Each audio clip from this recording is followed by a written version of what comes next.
Okay, this is going to be on my acrylic tank. I got it off Craigslist and it was pretty scratched up. And I did a lot of research, went on YouTube on how to get rid of scratches, but I never really saw any that made it really clear. But I kind of, between a lot of different things, I came up with my own way to do it. And so far it's working great. And I'll show you what y'all need. You can start out with, as you can see, I've got a bunch of different sandpapers. I went from 400 to really bad scratches to 600 to 1,000 to 1,500 to 2,000 grain, and you keep stepping up, and so that way it gets finer and finer. And what you want to do is when you first, like right here, you can see where I sanded back and forth. Like say this is 800 or 600, whatever you start with. You want to go this way or that way for the first time, and then for the next layer of sandpaper. So say you start, you did that with 800 going this way.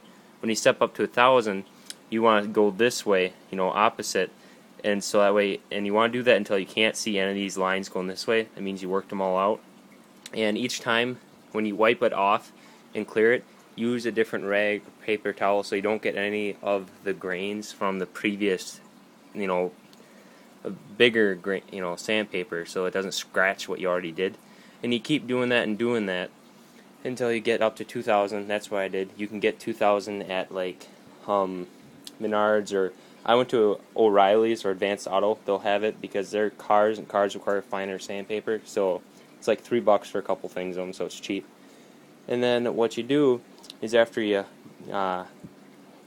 sand it all, you go and you get a paper towel, you wipe it all off. And what I did is this little corner, I'll show you what I did if I can get it nice and clear here.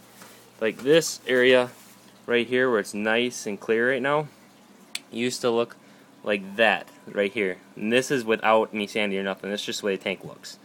And so I left that spot so you guys can see the difference between that, and this still isn't completely done.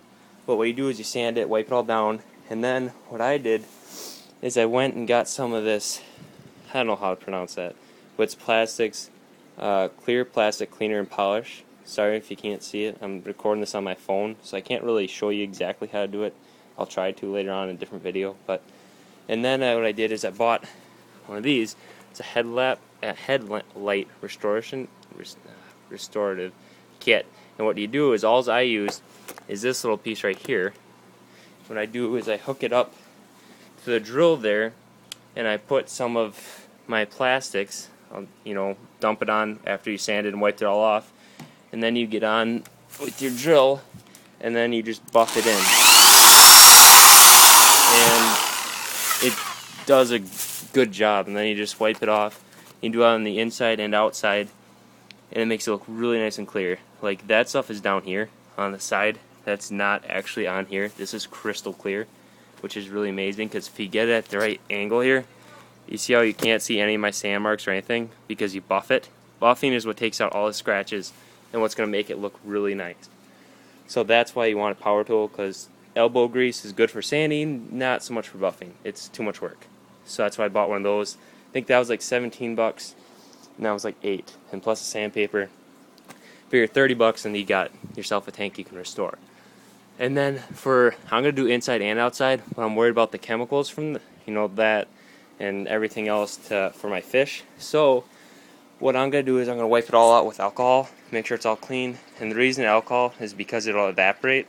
And so that way I know no chemical, the alcohol will kill all the chemicals and all that, and everything else. That way I know what's going to be safe for my fish because alcohol evaporates. So, and if you really aren't sure, fill up this tank. It's 120 gallon, or even a 55 gallon.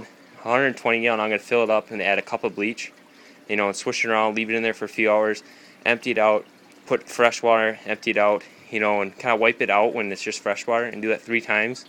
Then you're guaranteed it won't harm your fish at all. I've done my research on this. I know it won't. And so that's what I'm going to be doing. I'm going to move from my 55, my fish, into there. It's 120. So yeah, I'll try to make another video here on how the difference is, so you guys can actually see. Here's that corner right here. See that residue and stuff. And I can't scratch it off with even my nail.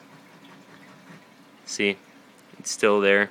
So I'll show you how I do that in another video here if I can try. If I fail, I'm sorry. But yep, so that's how to get rid of scratches and cloudiness and everything else. And again, it works great. It works a lot better than any of the other things I've seen or read. So, alright, just if you have any questions, you can let me know. But I tried to show all the products I used and self-explanatory. But just a big thing is just remember, when you go this way, when you upsize it, make sure you're using different strokes and that way instead. It's going that way, make sure you end going that way on the next coat, and so where you can't see them when they're going that way, because that'll really help you. And one last final thing is, if you're use it dry, wet. I don't use it dry. I put water, But another thing is, when it comes to that, don't use the same water for like 800 grit and then just switch to 1000 grit and use the same water. You're gonna get some of that 800 grit on your 1000 grit sandpaper, and it's just gonna dig it right back in. You're gonna end up where you first started. So, yeah, but I'll let you know. And I figure, honestly, this way it won't take me more than a day to do this. So I'm hoping to have tank up and running in a couple days here. So, but yeah, once again, have any questions, let me know.